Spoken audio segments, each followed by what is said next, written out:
আজকে কলার বড়া বানাচ্ছি, তো কলার বড়া তো বানানো হয় না, এর জন্য ভুলে গেছি, তালের বড়া বলে দিয়েছি।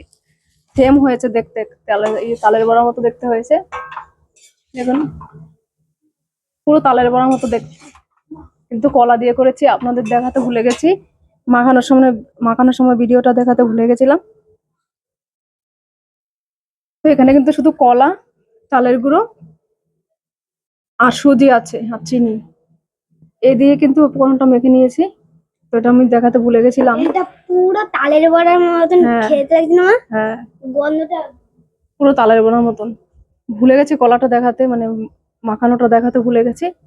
যাই হোক, বড়াগুলো কি সুন্দর হয়েছে, আপনারা কিন্তু এইভাবে বানিয়ে খাবেন।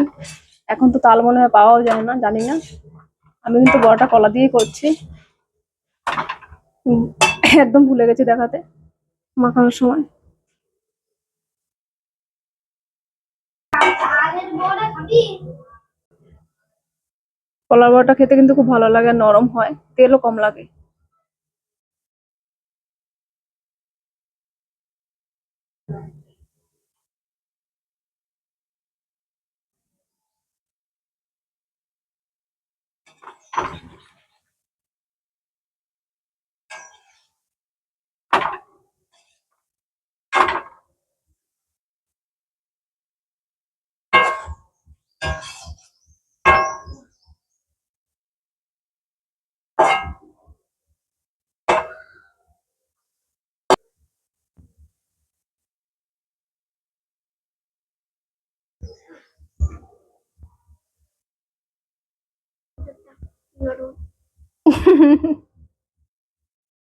বলছে ভেতরটা কি নরম, ও বুঝে গেছে।